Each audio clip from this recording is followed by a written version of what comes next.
Hello, I am going to be reading from The True Spouse of Christ by St. Alphonsus de Liguori, and I'm going to be reading about the desire of perfection on chapter 4. And this book was written primarily for religious, but there is so much good in here that is for every state in life.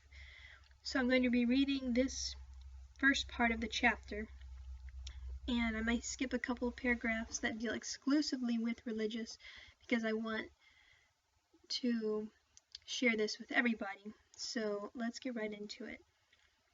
Chapter 4, The Desire of Perfection, How Holy Desires Are Useful and Even Necessary. An ardent desire of perfection is the first means that a religious should adopt in order to acquire sanctity and to consecrate her whole being to God. As the sportsman, to hit a bird in flight, must take aim in advance of his prey, so a Christian, to make progress in virtue, should aspire to the highest degree of holiness, which it is in its power to obtain. Who, says holy David, will give me wings like a dove, and I will fly and be at rest? Who will give me the wings of a dove to fly to my God, and, divested of all earthly affection, to repose in the bosom of the divinity? Holy desires are the blessed wings with which the saints burst every worldly tie, and fly to the mountain of perfection, where they find that peace which the world cannot give. But how do frequent desires make the soul fly to God? They, says St. Lawrence Justinian, supply strength and render pains light and tolerable.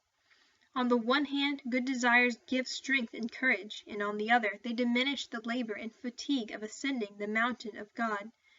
Whosoever, through diffidence of attaining sanctity, does not ardently desire to become a saint, will never arrive at perfection.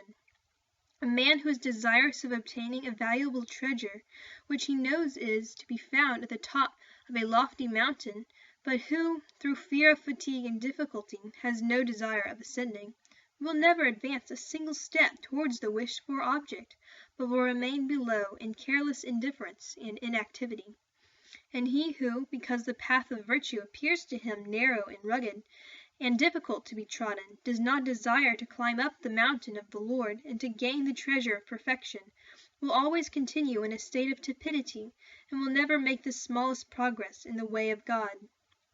On the contrary, he that does not desire and does not strenuously endeavor always to advance in holiness will, as we learn from experience and from all the masters of the spiritual life, go backward in the path of virtue, and will be exposed to great danger of eternal misery. The path of the just, says Solomon, as a shining light goeth forwards and increaseth, even to perfect day. The way of the wicked is darksome, they know not when they fall.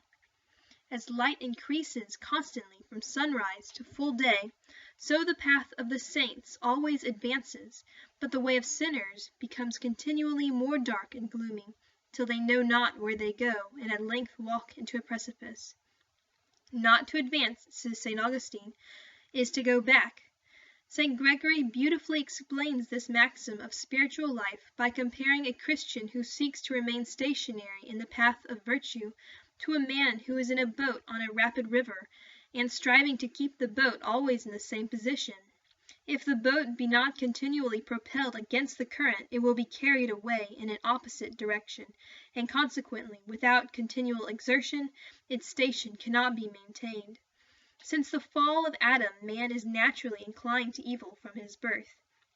For the imagination and thought of man's heart are prone to evil from his youth.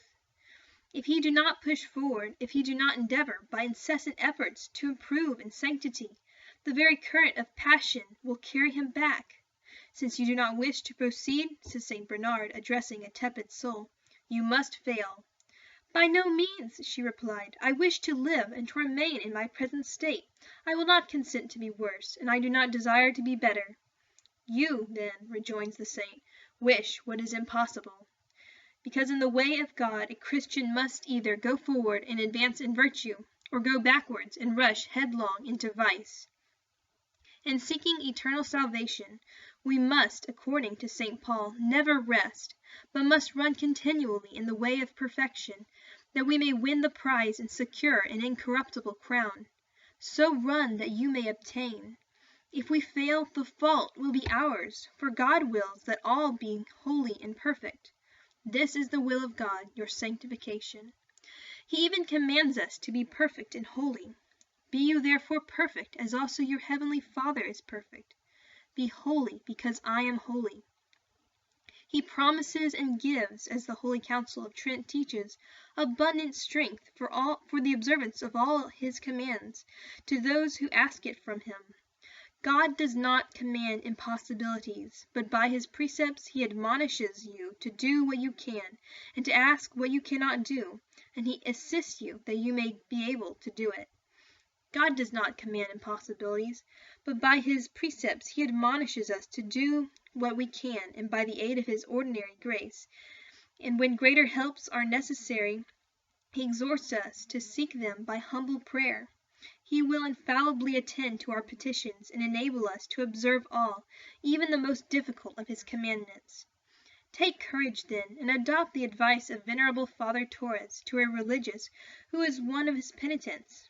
Let us, my child, put on the wings of strong desires, that, quitting the earth, we may fly to our spouse and our beloved, who expects us in the blessed kingdom of eternity. As it is impossible to arrive at perfection in any art or science without ardent desires of its attainment, so no one has ever yet become a saint, but by strong and fervent aspirations after sanctity. God, observes St. Teresa, ordinarily confers his signal favors on those only who thirst after his love. Blessed, says the royal prophet, is the man whose help is from thee. In his heart he hath disposed to ascend by steps in the vale of tears. They shall go from virtue to virtue. Happy the man who is resolved in his soul to mount the ladder of perfection. He shall receive abundant aid from God, and will ascend from virtue to virtue. Such has been the practice of the saints, and especially of St. Andrew Abellino, who even bound himself by vow to advance continually in the way of Christian perfection. St. Teresa used to say that God rewards even in this life every good desire.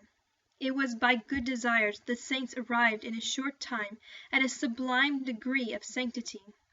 Being made perfect in a short space, he fulfilled a long time. It was thus that St. Aloysius, who lived but 25 years, acquired such perfection that St. Mary Magdalene de Pazzi, who saw him in bliss, declared that his glory appeared equal to that of most of the saints. In the vision he said to her, "My eminent sanctity was the fruit of an ardent desire which I cherished during my life, of loving God as much as he deserved to be loved, and being unable to love him with that infinite love which he merits, I suffered on earth a continual martyrdom of love, for which I am now raised to that transcendent glory which I enjoy." The works of St. Teresa contain, besides those that have been already adduced, many beautiful passages on this subject. Our thoughts, says the saint, should be aspiring. From great desires all our good shall come.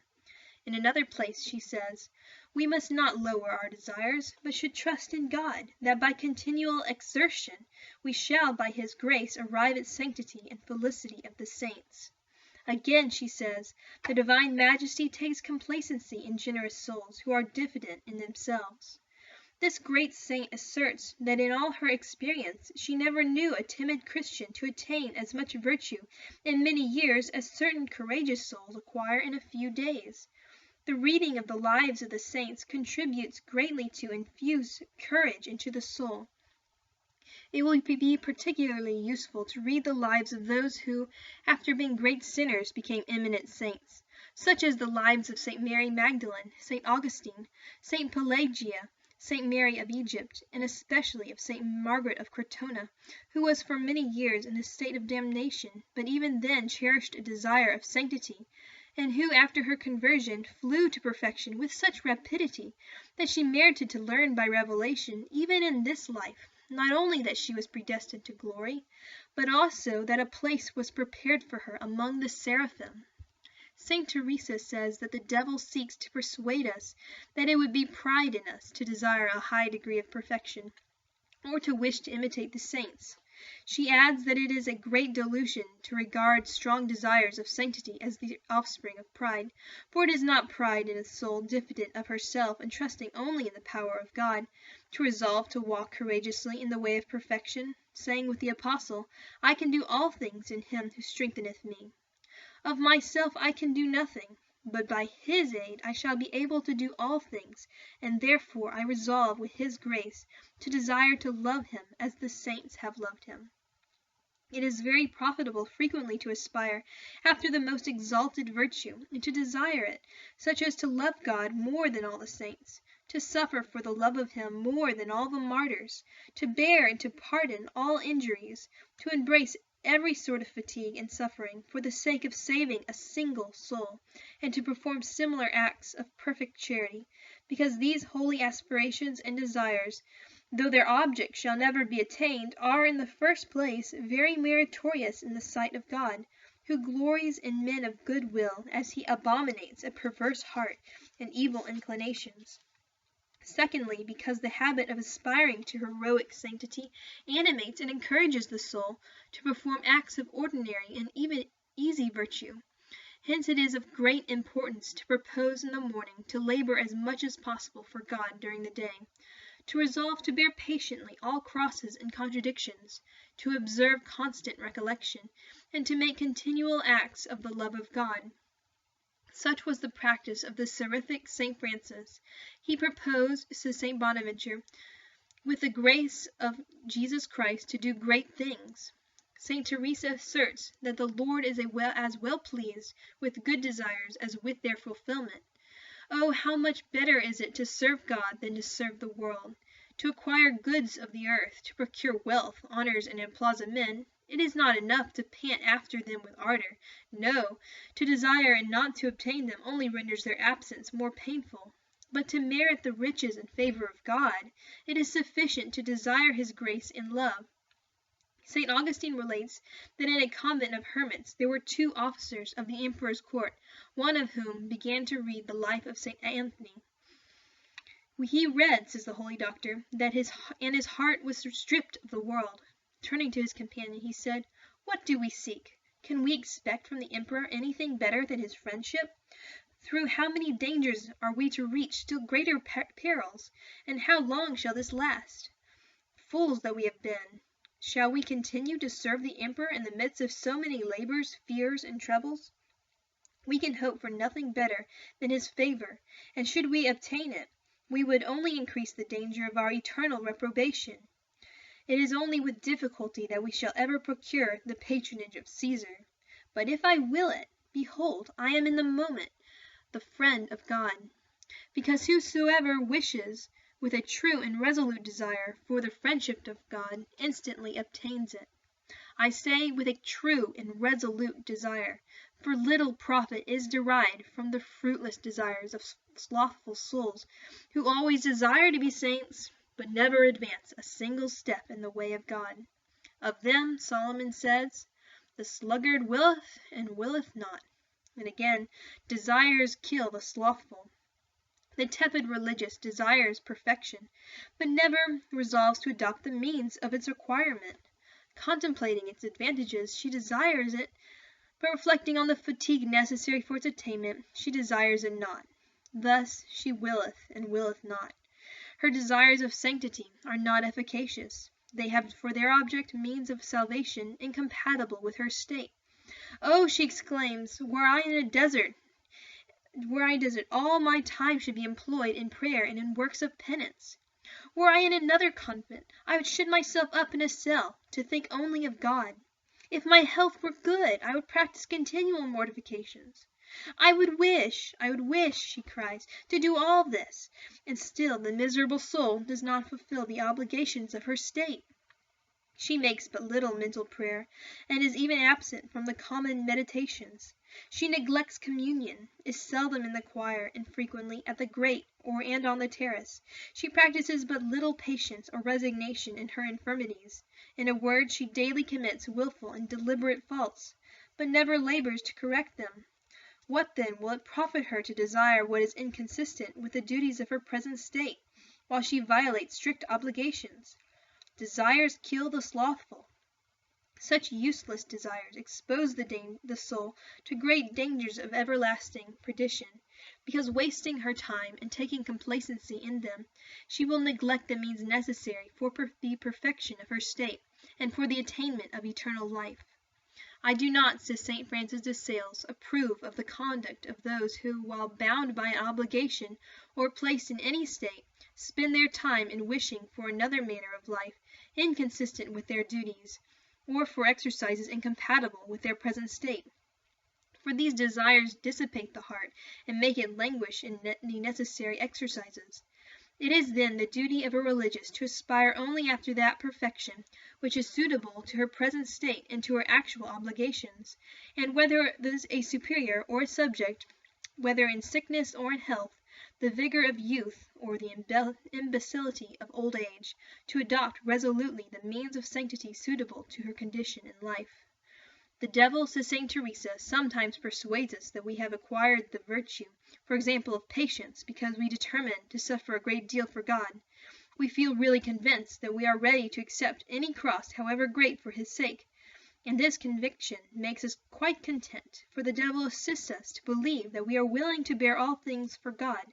I advise you not to trust much to such virtue, nor to think that you even know it, except in name, until you see it tried. It will probably happen that on the first occasion of contradiction all this patience will fall to the ground.